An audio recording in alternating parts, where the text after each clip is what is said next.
protection comes high, sky high. Today, we must be on guard in the sky when it comes to protecting our resources. The national resources that are so precious to us.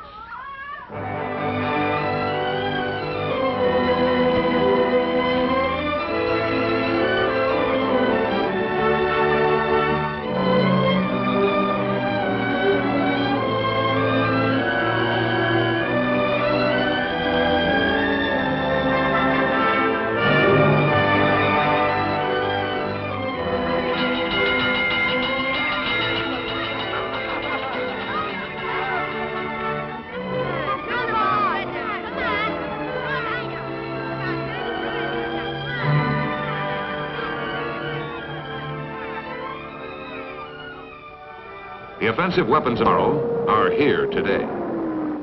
Supersonic, super destructive,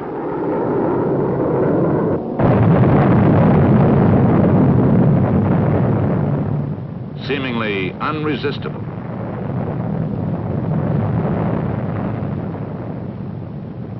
To protect the future of America, the defense techniques of tomorrow had to be discovered now. They were discovered in electronics. That is how SAGE and bursting computers into military service. Electronics for combat use means new concepts, new tools, new weapons. You are listening to the heartbeat of the SAGE computer.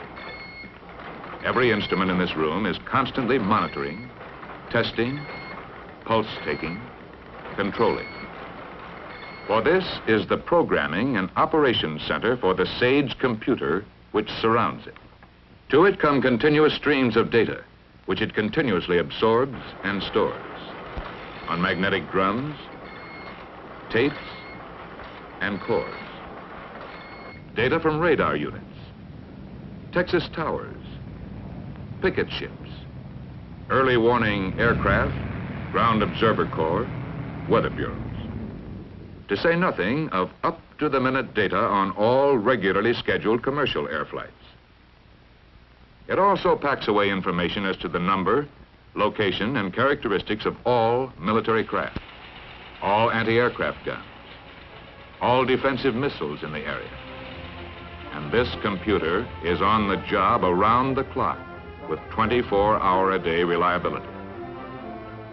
It is really two computers, but only one is operating the system. The other, with the same vast memory, performs as a slave, checking calculations and results, ready to take over in a matter of seconds should the master computer falter. All this is housed in one of the new headquarters of computer defense, one of the direction centers of what the Air Force calls SAGE. Beyond a fantastic capacity for calculation and memory, SAGE possesses the newest and most revolutionary advance in data processing, the display scope, a computer-generated visual display, on call as needed. Until SAGE, the miracle of the computer was its ability to calculate in split seconds and then provide printed information. But SAGE needed more than this. For the lightning shifts of air battle, the Air Force requested from IBM a computer capable of translating volumes of changing data into a continuous flow of interpretations which could be understood at a glance. Air defense required split-second presentation as well as split-second calculation. Given this objective, IBM applied the latest extension of data processing, the display scope, a giant picture tube on which computer results are instantaneously and continuously translated into graphic images. In SAGE, airmen have the battle visualized for them on the computer-generated display. 2 floors above the great computers are the batteries of display scopes. Although they look like the offspring of a marriage between a television tube and a radar screen, display scopes do not show physical images transmitted from elsewhere. They display the results of the computer's findings. SAGE, with its display scope, also has one feature possessed by neither a television or radar screen. It has memory. In case of enemy air attack, not only can a clear picture of the changing air situation be displayed on the scope, but if the airman wishes to see how things got that way, the scope can recall any previous phase of the situation from the computer's memory. By analyzing the past, SAGE can project into the future.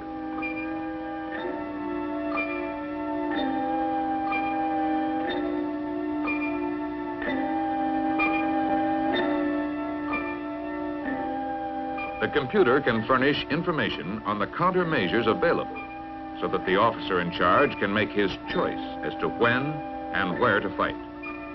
Once he has selected a plan of counterattack, the computer guides interceptors and missiles to the enemy. After encounter, the computer guides the interceptors back to their bases. Aladdin's lamp couldn't do more. What is the most precious commodity that electronics defense wins us? Time. Long before the bomber reaches our defense perimeter, the computer's memory will identify it as friendly. But if a flight of planes were identified as hostile, then in a matter of minutes,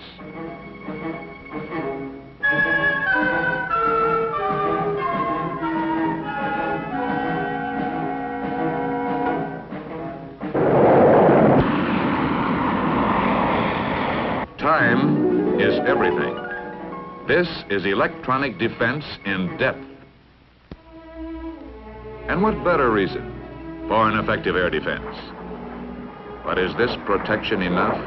Here is protection too. The protection which comes with the possession of weapons of retaliation. Just as our defensive powers had been advancing, so have our instruments of attack. The demands of plane warfare require the fantastic ability of modern computers. The question was, how could the electronic computer be made airborne? Problems of consequence when designing a computer for ground installation became overwhelming when it was proposed to redesign them to fit into jet bombers. First, the problem of space and weight. The interior of a modern bomber is cramped for space as is. How can a bulky computer be fitted into it? For every extra pound of dead weight carried, a bomber must add many more gallons of fuel.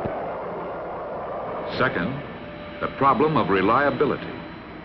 Could a computer be designed to withstand all the stresses of flight? Weather, climate, turbulence. Third, maintenance. Could a computer be designed for easy ground and air maintenance? These and other problems were all finally solved by unique design and by employing the basic principle of modular construction. The same multiple arrangement principle which was applied in the design of this doll furniture enabled the Air Force to procure an airborne computer. By designing an electronic assembly packaged in self-contained units which are then joined, a computer of flexible construction was achieved. It can either be installed in a compact unit or parts can be distributed according to the space available. Self-contained units make it easier to achieve durable construction and easier to test each unit for reliability. Under all conditions, an airborne computer is likely to be exposed to, and some highly unlikely ones. High altitudes up to 120,000 feet. Low temperatures down to 100 degrees Fahrenheit. Below zero. High temperatures up to 200 degrees Fahrenheit. Sunlight.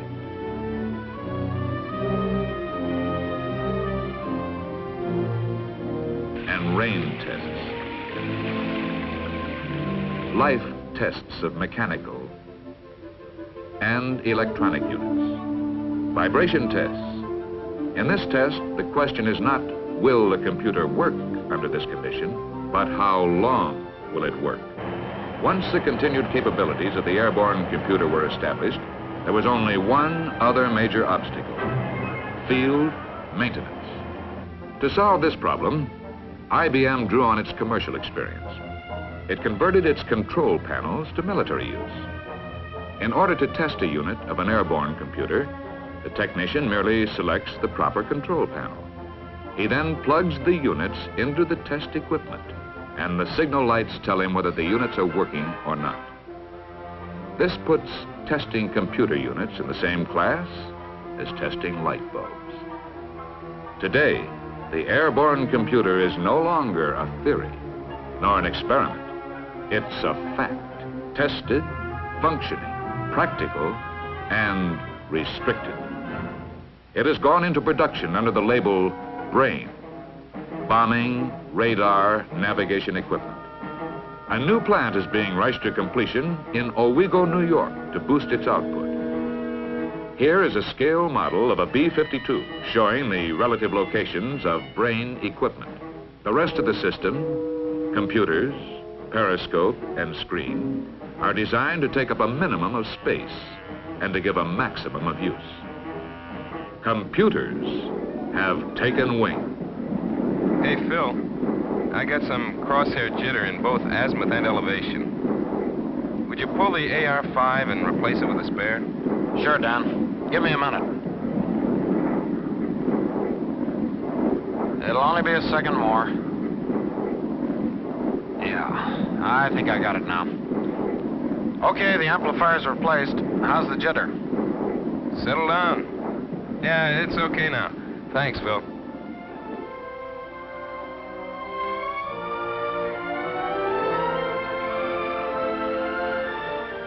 And as long as we're on guard, as long as we're ready to look ahead and move ahead, the future of America is secure.